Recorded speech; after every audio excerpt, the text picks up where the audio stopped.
Welcome to Battlefield Firestorm. I'm the Counsellor, and I'll be your pilot this evening.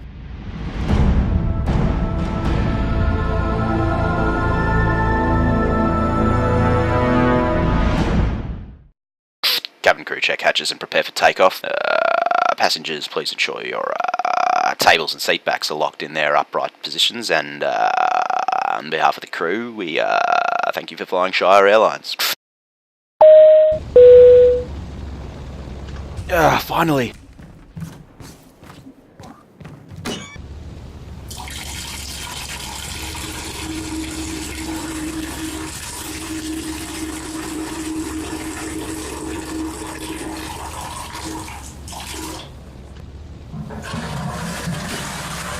That's better. Now, where were we? Is it a flight simulator? Is it a post-apocalyptic wasteland racing game? No, it's Battlefield. The second expansion pack, In the Name of the Tsar, has just been released, heralding a new era of flying cardboard boats. The latest addition to the Battlefield Hangar is the Sikorsky Ilya Muromets, a massive quad-prop biplane named after the hero of Slavic mythology. As one of the world's first four-engine planes, the 1913 build was, despite appearances, a revolutionary design that introduced the civilian populations of the world to the potential of fast flight. Its strategic offensive capabilities were matched only by the great German Zeppelins, which were also used as passenger ferries back in the day.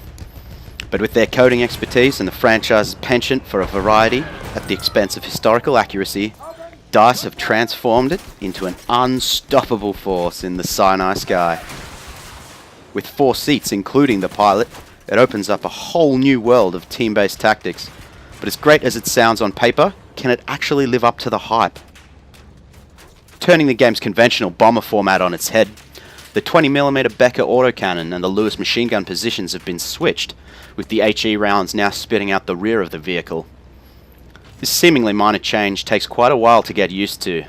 Instead of softening up ground targets on approach, the revered autocannon is now left to sweep out the stragglers after a solid carpet bombing, which is by no means impossible and certainly satisfying when you pull it off, but the reduction in area damage of the explosive rounds in the recent patch, coupled with the reduced bullet velocity as you fly away from your target, makes it much harder to nail those squad wipes you've probably grown accustomed to.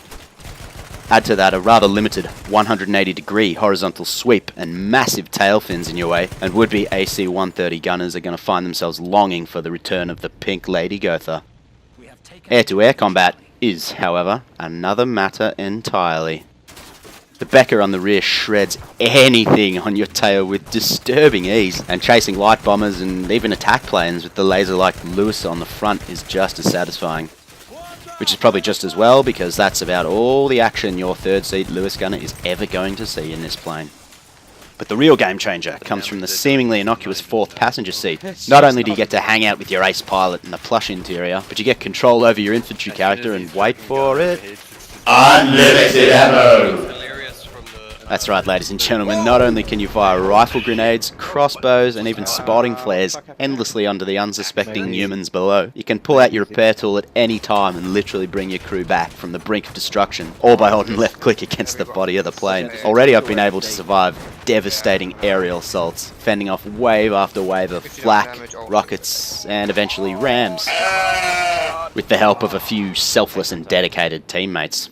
The heavy bomber packages themselves, however, are an interesting exercise in redundancy and mismatch, to put it kindly. Rather than dropping all of one's chosen payload with a single pull of the trigger, each firing sequence deploys one of 5 large bombs, with a few exceptions. This technique naturally lends itself to strategic carpet bombing of wide areas as opposed to the dive bombing-like approach of the Gotha and Caproni, making it significantly more difficult to get individual kills but dealing greater damage overall. The first package is called the Strategic Bomber. What a misnomer, let me tell you. Whilst the high explosive cluster bombs are good for dealing hundreds of points of damage each pass to groups of infantry, it's less effective than the Firestorm light bomber in racking up the kills and woefully inadequate against armor. And the real kicker? Some genius thought it to be hilarious to throw in some trench darts as the secondary weapon. F***ing trench darts. Yeah, these were literally death from above in the hands of a skilled fighter in days gone by, but a point attack weapon that's been so nerfed that a large percentage of the darts need to hit their target directly in the slowest, least maneuverable aircraft in the game is a terrible idea. It's garbage, and it doesn't work. The package isn't saved by the inclusion of a handy spy plane camera for spotting like the barrage bomber.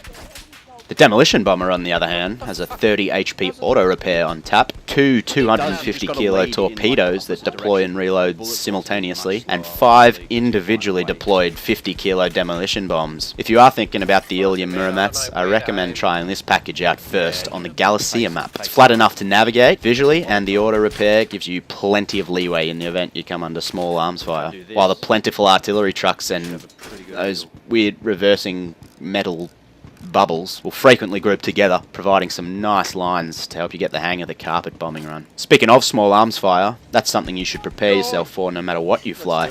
In order to unlock one of the new weapons, you're required to down 2 planes with machine guns. That doesn't take 10 minutes to say now, does it?